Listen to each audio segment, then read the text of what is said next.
Well, President Trump is set to deliver his State of the Union address, and a couple of people who will be in attendance are joining us now on air. Congressman Dusty Johnson and Sheriff Marty Mechaley of Custer County. Thank you both for coming on air. Thanks for having us. So let's start here, Congressman. There were so many people across the state of South Dakota you could have brought alongside you. I'm guessing you would have got a yes. This is not like a dinner party at my house. But you zeroed in on Sheriff Mechaley. Can you walk us through why you made that decision? Marty is a legend in law enforcement. The other sheriffs and his community respect him so much.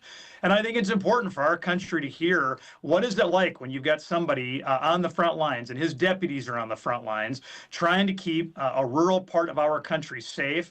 He understands the power of a secure border. He understands the evil of meth and fentanyl and how they're poisoning our communities. And he understands, how do you conduct police work in a way that brings a community closer together rather than divides it. This is the guy that I knew was going to be able to tell that story. Sheriff, I would love to get your thoughts, what it's like right now in D.C. Long ways from Custer County and a little bit colder than South Dakota. It's a little bit of a rare week out there. It is, and it's been fabulous being here. I really appreciate the opportunity to come here and meet a lot of good people, and it's been a very great experience so far. Congressman, let's get to you. I want to get into business. Do you see this speech as an opportunity for Republicans to gain momentum heading into those midterm elections we have coming up later this year? And if so, what do you believe the president should hone in on to capitalize on that? I think the president will spend some time talking about the successes of last year. We have a secure southern border. We cut $1.7 trillion in mandatory spending, the most ever. And we also gave the largest tax breaks to working families in American history. But if his whole speech is just looking backwards, I think he's missing an opportunity. Americans, of course, want to know, what are you going to do for me next? Where do we go from here? Which is why I really hope we hear the president talk about affordability, particularly in the healthcare arena. To me, I don't understand why insurance is as expensive as it is. Hopefully he takes it to Big Pharma. I think they are treating our country unfairly, and there is a lot we have got to get done on that front. Yeah, healthcare affordability right now is definitely a major topic. Out of Congress, is there any action Congress can also take on that front to try to bring down some of those healthcare costs? Absolutely. When President Biden had ideas about negotiating with the Big Pharma, I was willing to back his play. And when President Trump has talked about imposing a most favored nation status, I've been a fan of that too. I don't know why we would allow France, England, Italy, Japan to buy drugs half the price of what we're paying for them. The president's taken the fight to Big Pharma, and I'm certainly backing his play. I also think it's been good for my colleagues to hear from Sheriff Mechaley about what he wants to hear from the speech tonight, and hopefully the president is listening to Marty. Well, and that was one place I wanted to get to, is where your two worlds intersect. So, Sheriff, I will go to you next on this, and that is the southern border. I did an interview recently with Congressman Johnson. He told me that almost every sheriff across the state told him that drug offenses have been down since the president took action on the southern border. Sheriff, what can you speak to us on your experiences on that front? I know Custer County, it's a rural county, but nonetheless, are you seeing those impacts, and do you hope the president touches on that tonight? I am hoping that he touches on that tonight, and I have seen the difference. And being a sheriff is unique because you get to talk to other sheriffs throughout the nation, and you get to hear their stories as well. And I would agree that most of the sheriffs all agree that we've seen a huge impact on securing the border, and I would consider that a great success.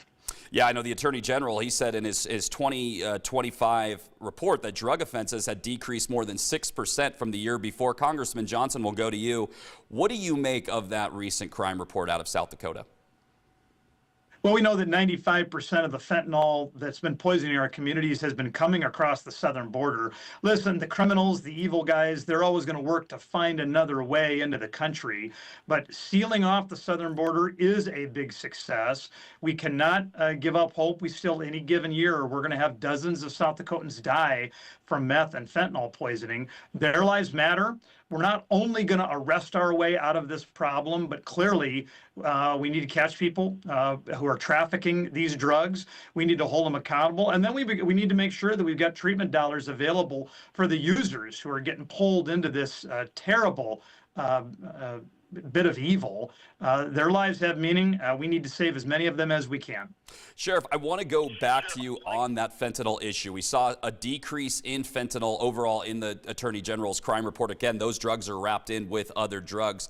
But back to on the ground, since the president took action on the southern border, if you were to describe the change you've seen in those seizures, how would you describe that? Everything has gone down quite a bit, and even just dealing with people that are having addiction issues, we still do that as well, but we can definitely tell the difference, and hopefully we keep building upon that and moving forward as well. Moving forward, and that is something Congressman Johnson said he wanted to hear the president talk about. So, Sheriff, I'll go back to you on this. Moving forward, what kind of messaging do you hope to hear from the president tonight on those issues? Well, I know he has a lot to speak about, but I am hoping to hear something about funding for emergency services, especially in our rural areas and on our reservations as well. I hope to hear some type of a message about that. Can you describe the situation right now with those emergency services? Rural areas, it's hard to find the volunteers or the staffing levels to adequately provide to your citizens, and I'm hoping that having a little bit of funding or some more grants might be able to resolve that issue. When it comes to response times, when it comes to dealing with emergencies, you say that it's hard right now to track down volunteers. So how is this playing out when there are emergencies in rural areas? And of course, your county, no stranger to those areas. What's great about the rural areas and even in our county is people are there for the citizens and for the community. And we always work together well with the outside agencies and with all of our first responders. And we come together and just get the job done. But I would hope that there was a way for funding that we could have more or updated training or equipment. Congressman Johnson, I want to go back to you. You are on the Agriculture Committee. Tonight, what do you hope the president's message is to farmers, specifically on trade? We've seen a lot of movement there recently. The president has been using the threat of high tariffs as a piece of leverage to try to get better trade deals. We have not seen success quite as quickly as we would have hoped. We've had some success, to be sure, but listen, we've got the world's best beef, soybeans, corn, dairy products, and we know that the world wants to buy them from us. If we can get some of these stupid governmental barriers that some other countries have put in the way, we're going to be able to sell even more of those products. Every single year in South Dakota, we sell $5 billion a year of ag products to the rest of the world. That's more than $5,000 every single year for every single South Dakotan. We would be a whole lot poorer if we took that $5,000 a year out of our pockets. Okay, and I just want to own that email beep before we go to the next question. That was my email beep, so, you know, I take the blame there. Anyways, we saw the Supreme Court recently strike down Trump's broader tariff agenda. The president is pushing on, though. 10% right now, global tariffs, looking to possibly raise that to 15%. Now, that will be in effect for 150 days. Congress would have to approve any sort of extension. Congressman Johnson, do you see any support for such an extension in 150 days?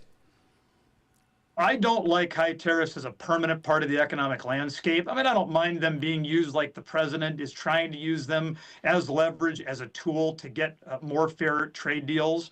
So I'm willing to back the president's play for a little while longer yet here. Let's get some good trade deals. Let's push our ability to sell our products elsewhere up. I'm not that big a fan of Congress putting these into permanent law because I'm concerned it would be very difficult for us to peel that back as conditions on the ground change and as we get a big trade deal. So let's give the president a little more room here to cut these trade deals, and then let's move on with South Dakota selling more manufactured goods and more ag goods to the rest of the world. So it sounds like there's almost a benefit to the flexibility in the way he was doing it before because, as you said, it wasn't stamped into law. Well, yeah, listen, the president can't ignore the law. He thought he had a good legal basis. The Supreme Court disagreed with him. It's really important that we have a lawful court order, that we all obey that order. So the president can't hit the old way of doing tariffs. Listen, he can't do that anymore. He is trying to find a better legal path forward for some temporary tariffs to give him an opportunity to cut some better trade deals. And I think that's going to hold up in the court, the temporary approach that he's taking now. Okay, I want to close here. President is set to meet with the president of China next month. Congressman Johnson, you sit on the select committee on China, so two questions. What do you hope to see from those meetings on ag? We have a big soybean economy here in South Dakota, and also on fentanyl. You know, we recently had a conversation about those precursor chemicals. The White House did secure a deal in the fall and China said it would take steps to halt the flow of those precursors. But nonetheless, what do you hope to see as far as work done on those two fronts? It has to be about accountability. President Trump has got to hold the Chinese Communist Party's feet to the fire. They have made commitments about buying our ag products. They have not fully followed through. They have made commitments about keeping those precursor chemicals that are used to make the evil of meth and fentanyl. They haven't made good on those commitments entirely yet either. President Trump understands that we are never going to get accountability from the Chinese unless we impose that accountability on them. So let's hope that he does just that when he's talking to Xi Jinping and other Chinese officials. Sheriff, I'll give you the final word on this. How important do you think it is to stop the flow of those chemicals that end up south of the border and then ultimately end up in our country? It's one of the most important issues facing us right now, and it drives all the criminal activity, whether it be for the drugs or the human trafficking or the other social issues that go along with it. So that's a very good first step in trying to slow down a lot of the criminal activity. All right. Well, Congressman Johnson, Sheriff Mechaley, we appreciate both of you guys from joining us from Washington, D.C., a colder D.C. than South Dakota. So this is a rarity. Thanks much. Thank you.